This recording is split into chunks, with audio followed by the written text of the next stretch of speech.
So the first one straight away is the sales, the revenues. You know, everybody wants this revenue line that goes like that, and that is to be expected. You know, it's very rare that I see a team who've got the what I would expect a team to see is to understand the market. A good team, sorry. The other thing as well is I'll probably just preempt that a little bit. When a startup puts together a pitch deck or business plan or whatever, you're probably going to see it product, you know, loads on the product, loads on the plan, then maybe a bit on, you know, 1 page, 2 page on the team, and then a little bit about the market and the finances at the end. Okay. So that's, you know, they sort of, it goes in the order of sort of very simple team, product, team, market. And investors should be looking at it from market, team, product. In fact, there's an adage, I think it's Mark Anderson. Market, product, team. Market, team, or, you know, there's a well-known blog post about, you know, market always beats product and that kind of stuff. Yeah, I think it's a Y accelerator thing as well, isn't it? So the one thing that I would expect is them to be overly onerous on the product and how amazing it is, and maybe a little bit on their operational plan and the business plan and how they're going to execute. So I would probably question about what, you know, you want to ask the questions about what's the size of the market, what's the addressable market, what are they going to do to protect themselves in that market with people who follow and imitate and that kind of thing. I think that then it's also when they're looking at going back to that bottom up or top down sort of thing, is that revenue, the revenues that they come from, is it being driven by certain activities or certain markets or certain returns on spend? You know, if we hire X number of salespeople, they get X number of inquiries and we convert at this rate.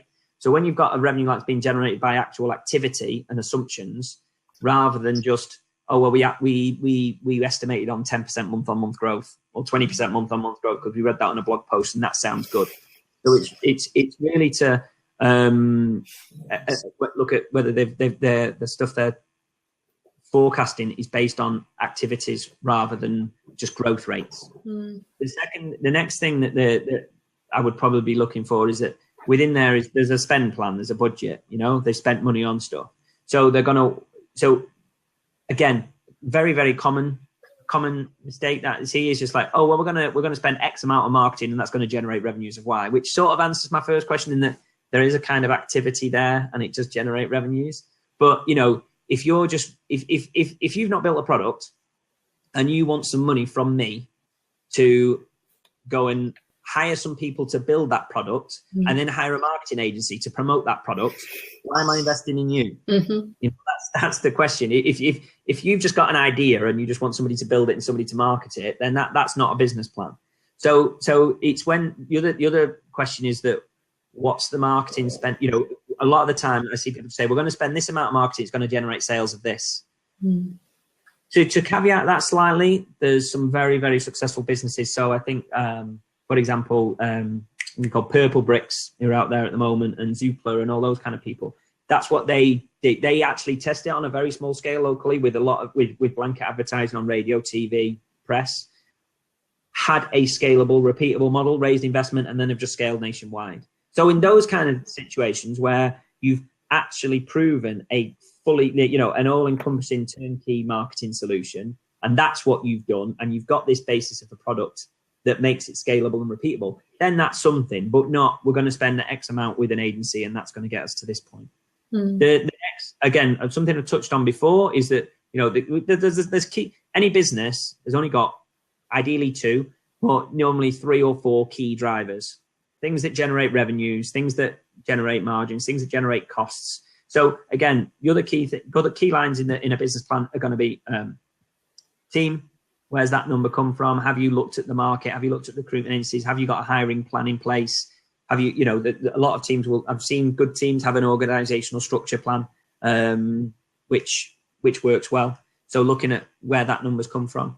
And then you've got the other, you know, bit more on a more technical basis. You're going to have sort of technical spend. So, we need X amount of CapEx, capital expenditure, for the server hosting and so on and so forth. So, okay, well, on what basis? How do you again, a good team will have known if they forecast X number of users, they know what kind of traffic that generates. They'll know what kind of hosting requirements that has, and they'll know what the AWS cost might be for those kind of. So again, it's all the same principles. You've got key drivers. There's going to be, look at the 4 biggest numbers on there and ask some questions about where they've come from and how they've been, you know, on what basis they've been prepared, and you get straight to the point. Yeah, it's just about asking why, right? How? Yeah. Number. And why is it, you know, why is it on that growth curve? Yeah. I think that you know, the other thing as well is that the other way to sort of preempt it is that I've sat there pre-investment when people have got away with this kind of stuff. Okay.